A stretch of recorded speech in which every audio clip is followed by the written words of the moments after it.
はいどうも、K でございます。今回はパイピングで使ってるチョコの作り方をね、紹介したいと思います。これからもこんな感じのパティシエの動画が見たいと思った方は、ぜひともチャンネル登録、高評価の方よろしくお願いします。それでは行きましょう。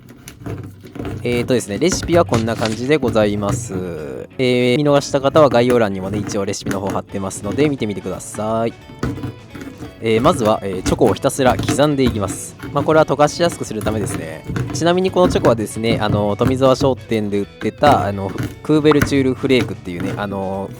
お菓子作り専用のビターチョコをね使ってるんですけども、別にこれじゃなくても市販で売ってる板チョコでも全然大丈夫でございます。今までいろいろとねパイピングの書き方とか失敗しやすいポイントとかですねいろいろと動画にしたんですけども、肝心のこのチョコソースのね作り方を教えてなかったとちょっと思いまして、急遽動画を撮ることにいたしました。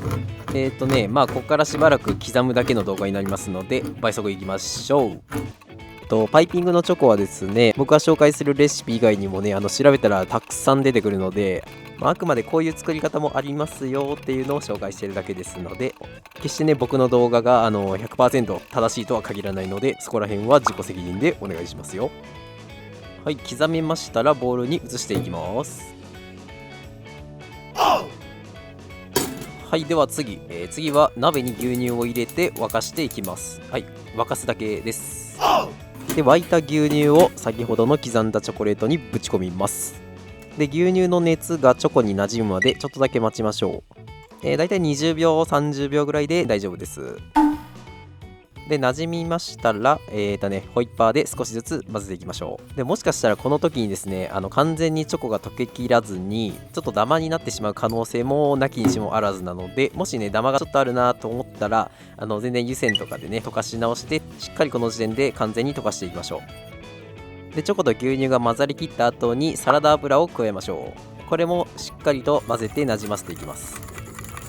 でチョコが締まりだして固まりだしてきたらですねゴムベラに持ち替えて混ぜていきます。なぜならチョコが締まった状態でたくさん混ぜ続けたら、空気がたくさん入っちゃうからですね。この時にまだダマがね若干気になるようであればこの状態で細かい網でこしていただければもうダマは完全になくなるはずです。家でやる場合は別にねちょっとめんどくさいと思うんでこさなくても大丈夫やと思います。仕事でやる場合はですね絶対こした方が確実なんですけどね。はい、綺麗に混ざりました。こんな感じで、綺麗にツヤが出てきたら、しっかり混ざった証拠でございます。はい、チョコの作り方の手順としては以上となります。とはいえ、そんなんですぐ書けんのかって思う人もね、もしかしたらいるかもしれないので、今から試しで適当に文字書いてみようと思います。